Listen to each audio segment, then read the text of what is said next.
Endowooza amawulire mwenna mwagalabye woba ng'oli muna Uganda gano amawulire wagalabye kubanga gakkakatako naddala gwe ali e Bulaaya amawulire gano gabadde gakkakatako kyova olaba tubagamba nti nno mufube nnyo okumanya ebifa mu nsi zammwe teekako n'ebifa mu nsi mwowangaalira igwe for example wajja kukola Bulaaya oli mu Saudi Arabia kikkakatako okumanya amawulire aga trendinga mu Saudi Arabia osobole okutambuza obwongo bwo ku same page ne bana abantu mu nsi mwoli wabula ng'ate ne mu ggwanga muva amawulire ago kikkakatako okubeera ng'ogamanyi osobole okutambula n'omutindo n'omulembe otandike okubanga obwongo bwo bukolera kumu n'ensi gye wavaamu kati nno ebikwatagana ku ndagaano ya Uganda ne Saudi Arabia ebintu ebyo byatandika ng'olugambo munnange bituufu nga twogera ku bya contract yeneggwako contract ya Uganda ne Saudi eweddeko contract ya Uganda ne Saudi eweddeko ife ne tulowooza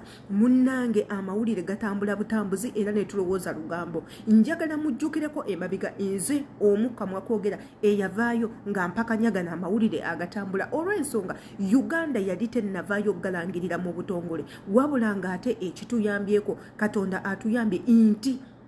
baavuddeyo ne balangirira mu butongole nti nno egenda kubanga eggwako wabula ng'ate eggwako omwaka ogujja mu mwezi ogwokusatu wabula ng'ate kuno kwennyini ku YouTube channel yange imbeerako nnyo ky'olina okukola subscribinga likinga commentinga ky'otalina kwerabira viewinga videos zino videos enteekayo ozeetaaga muganda wange inkulu nnyo zisobola okubeerera woteekako n'okumanyisa ebyo byobadde tomanyi ky'ova olaba nkugamba tozisuba olina ziviewinga commentinga wansi ekyo nno wookommentinga kindaga nti nno wategedde ekyabadde mu video ye wabula ng'ate mu nsi yonna gye muwangaalira okubaka mulaba video zange zonna ze nabagamba sisobola kubeebaza kyansusso ne wembeebaza indaba nga siina kyenkoze wabula ng'ate mbagala nnyo I promise one day I'll make a video nga mwenna mentioning amanya gamwe that's why I keep on asking for your names mbeere nga mbawandiika wansi mmanye abantu abasubscribinga bali bameka subscribinga likinga commentinga notification bell togyerabira egenda kuyambako buli video etulako no egenda kubanga munnange nawe ekutuukako tuli ku nsonga z'abankuba kyeyo mu ggwanga erya Saudi Arabia mutukijjukire nti nno abaana abakola mu Saudi Arabia ffe tusinga ebizibu abaana abawangalya mu Saudi Arabia ffe tusinga okukaaba ffe tusinga okuttibwa ffe tusinga okuba n'ebizibu ffe be batawa mmere ffe be baggalira ffe be batemula kizibu nnyo nkudiramu kizibu nnyo omwezi okuyitawo ne watabaako mwana atiddwa mu Saudi Arabia kizibu nnyo omwezi okuyitawo ne watabaako asibiddwa mu ggwanga lya Saudi Arabia kizibu nnyo omwezi okuyitawo ne watabaako atulugunyizibwa atiddwa amiddwa mmere gwe bakozeeko ebikolobero kizibu kubanga eno tukolera mu Warabu true muwarabu gwe tuli mu kukolera nabagamba abatamanyi bawarabu batuufu bava mu Saudi Arabia then ne Iran be bawarabu abatuufu ate nga babi nnyo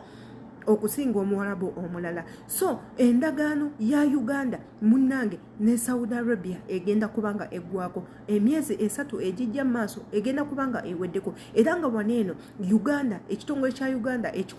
ekikwataganya ebintu by'entambula teekako n'okukola mu ggwanga lya Saudi Arabia minisita yavuddeyo n'agamba endagaano egenda kubanga eggwako era nga we are hoping okubeera nga bagirenewalinga anytime tetumanyi bakyasinziira ku bintu abaana bye babadde bakomplainingako according to the cries kuba yagambye according to the cries and complaints of Ugandans living and working in Saudi Arabia batekawo amateeka agaabwe agabadde teganaba kubanga gateekebwa mu nkola munene mwe muli omusaala wabula ate ekinewunyisiza bwe nagenze ku page eya Uganda News nendaba amawulire ago ne videos eziriyo nagenze okulaba nga omusaala gwe basinze okwogerako omusaala kubanga babadde bagamba nti abaana abakola mu biyumba nga ba housemaid tebayina kuweebwa musaala gukka wansi wa 700 riyals 700 riyals gyemitwalo 7 eja Ugandan money era nga bagamba nti omwana talina kuweebwa sente zikka wansi wuliriza sente zikka wansi wabula tebayogedde omuwendo gwa sente omutuufu house manager gwalina okufuna ali mu ggwanga lya Saudi Arabia so now my worry is and my question is lwaki Ugandan government teyogera musaala mutuufu ba housemaid gwe balina okuwa gwe balina okusasula. That means nti no sente ba housemaid ze balina okutuwa munnange tezinnaba kubanga zisalibwawo, tebamanyi sente entuufu. Kubanga bwe tudda mu by'abaana abakola e Bulaaya wali abasasulwa emitwalo 9 ba housemaid ngafuna emitwalo 9, wali abafuna ensanvu, wali abafuna 8, sente zaabwe zibuukabuuka. We don't know the actual money. Tetumanyi nti oba kiri between government to government oba tetumanyi nti kiri mu government yaffe ya Uganda yokka. So where we were asking lwaki Uganda tesalawo sente entuufu ze baagala abaana babawe, wabula ngaffe abakozi abakola eno ffe tubadde twagala omuna Uganda naddala omwana akola mu nyumba abeera at least nga sente ntono zaafuna maid ngafuna akakadde kamu ku kakadde kamu mu emitwalo 3. That's fair money kubanga emirimu mingi abaana bakola nnyo, abaana bakoowa, tebawummula, tebalina day off. Nga twagala n'amateeka gennyini gabeere nga gakyukibwa ddala, abaana babeere nga bafuna day off zaabwe kubanga mu contract it's recommended omwana alina okufuna day off ezo zibeere nga zifunibwa. Omwana alina okubeera ne part time ye ng'awummulamu essaawa 2 sawa 2 pa break. Katugambe nti okedde ku makya okoze olidde breakfast yo okoze emirimu egisooka woowummulamu essaawa 2 n'otandika emirimu okuva ku break time paka ku lunch time, n'owummulamu n'otandika okuva ku lunch time paka w'omalako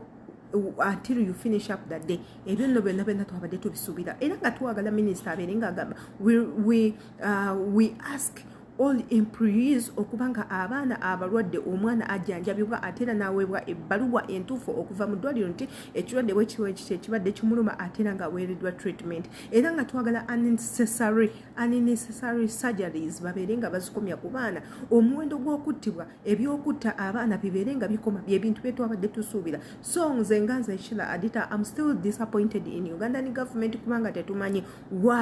lwaki tebalongoosa mu bino ebintu, lwaki tebalongoosaamu kubanga bafunamu. Njagala mmanye gwe olowooza ki ku katambi kaneeno ng'okomentinga wansi imbuli akyo olowooza, then